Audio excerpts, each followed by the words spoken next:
জনসভার মাধ্যমে বাংলাদেশ জামাত ইসলামী তার কথা বলার আমরা সুযোগ পেয়েছি। এইভাবে আমাদের কথা বলতে দেওয়া হয় নাই। জনসভার মাধ্যমে কথা বলাও তো দূরের কথা, আমরা যখন আমাদের বাসা বাড়িতে 5 জন ভাই নিয়ে সাংগঠনিক কোন ডিসিশনের ব্যাপারে আমরা বসেছি, সেইখান থেকে আমাদেরকে গ্রেফতার করে নিয়ে যায়, জঙ্গিবাদের মামলা দিয়ে আমাদেরকে জেলখানায় ভরে দিয়েছে। শুধু তাই নয়, সারা বাংলাদেশে জামাত ইসলামের একটা অফিসও তারা খুলতে দেয় নাই, সমস্ত অফিসগুলো তারা বন্ধ করে দিয়েছিল, আমাদের সভা সমাবেশগুলো তারা বন্ধ করে দিয়েছিল, আমাদের ঘরের ভিতরে প্রোগ্রামগুলোও তারা বন্ধ করে দিয়েছিল। কিন্তু আল্লাহর অশেষ মেহেরবানি, গত 5ই আগস্টের পরে আল্লাহর কি কুদরতি খেলা, সেই সুযোগটা আমরা পেয়ে গেছি, আলহামদুলিল্লাহ।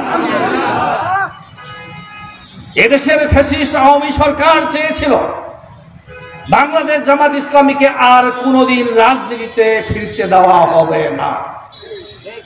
তারা চেয়েছিল তাদের অফিসগুলোকে আমরা বন্ধ করে দিয়েছি, তাদের নেতৃবৃন্দকে গ্রেফতার করে জেলখানায় ভরিয়ে দিয়েছি, তাদের নেতা কর্মীগুলোকে বিভিন্ন অজুহাতে গ্রেফতার করে মামলা দিয়ে তাদেরকে জেলে ভরে দিয়েছি।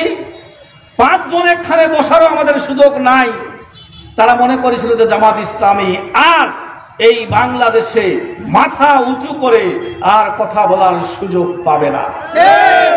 কিন্তু আল্লাহর অশেষ মেহেরবানি, 17 বছর পর আমরা আবারও জনতার মাঝে আমরা ফিরে এসেছি, আলহামদুলিল্লাহ। সংগ্রামী বন্ধুগণ, তারা আমাদের উপরে এমন কোন উপায় ছিল না, এমন কোন উপায় অবলম্বন করেনি যাদের যে নির্যাতনটা তারা আমাদের উপর করে নাই। অন্যান্য দলের উপর নির্যাতন করেছে, কিন্তু সবচাইতে আমরা হইলাম মাজলুম, আমাদের উপরে সবচেয়ে বেশি তারা নির্যাতন করেছে।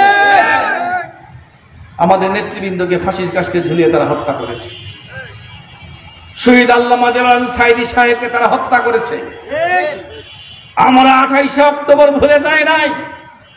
ঢাকা রাজপথে আমাদের ইসলামী আন্দোলনের কর্মীদের উপরে লাঠি সোঁটা দিয়ে, লগি বৈঠা দিয়ে, সাপের মতো পেটিয়ে পেটিয়ে হত্যা করেছে। আমরা সেই ইতিহাস এখনো ভুলে যাইনি। তারা আমাদের নেতৃবৃন্দকে ঠুনকো জোয়াতে তুলে নিয়ে এসে যুদ্ধ অপরাধীর মামলায় সাজিয়ে জুডিশিয়াল ক্লিনিকের মাধ্যমে ফাঁসির কাষ্ঠে ঝুলিয়ে হত্যা করেছে। আমরা সেই ইতিহাসও ভুলে যাইনি।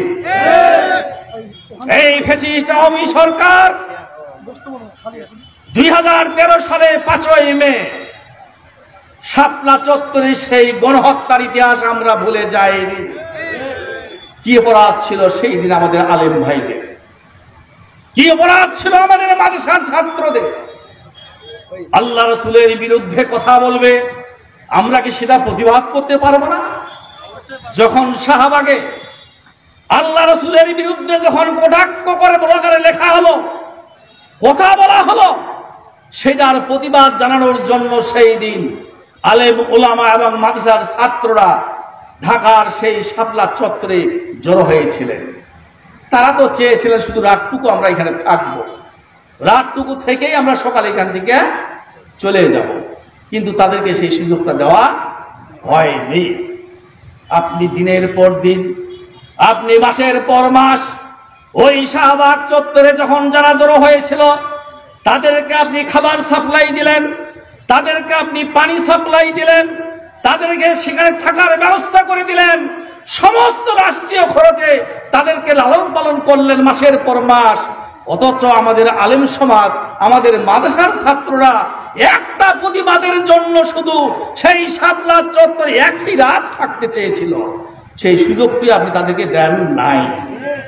সেই রাতে গণহারে তাদেরকে হত্যা করে তাদেরকে সেখান থেকে আপনি বিতাড়িত করলেন, সেই ইতিহাসও আমরা ভুলে যাইনি।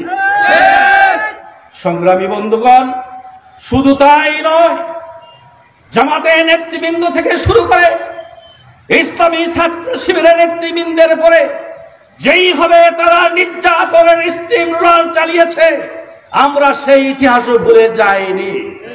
বিশেষ করে আমি বলতে চাই, আজকের এই সমাবেশ থেকে আমার প্রিয় ছোট ভাই ইসলামী ছাত্র শিবিরের দেলোয়ার হোসেন তাকে 2013 সালের 11ই মার্চ এই আওয়ামী ফ্যাসিস্ট সরকারের পেটোয়া বাহিনী তাকে গ্রেফতার করেছিল। গ্রেফতার করার পরের দিন তাকে আদালতে নেওয়া হয়েছিল। আমরা টিভিতে দেখেছি, আমরা সবাই টিভিতে দেখেছি, আমার পরিবারও টিভিতে দেখেছেন।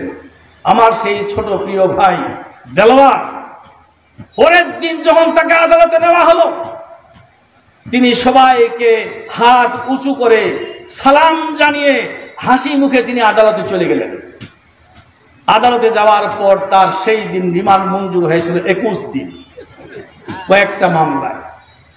আমি এবং আমার মা পরিবারের সদস্য থেকে আমরা ঠাকুরগাঁও থেকে ঢাকায় রওনা দিলাম। আমার মাও বলল যে আমার ছোট ছেলে তাকে 21 দিন রিমান্ড মঞ্জুর করেছে, তার সাথে আমার দেখা করা প্রয়োজন। আমি সহ আমার মাও ঢাকায় চলে গেলাম। পরের দিন ঢাকায় যাওয়ার পরে যেই থানার পুলিশ তাকে গ্রেফতার করেছিল সেই থানায় আমার মা আমি সহ হাজির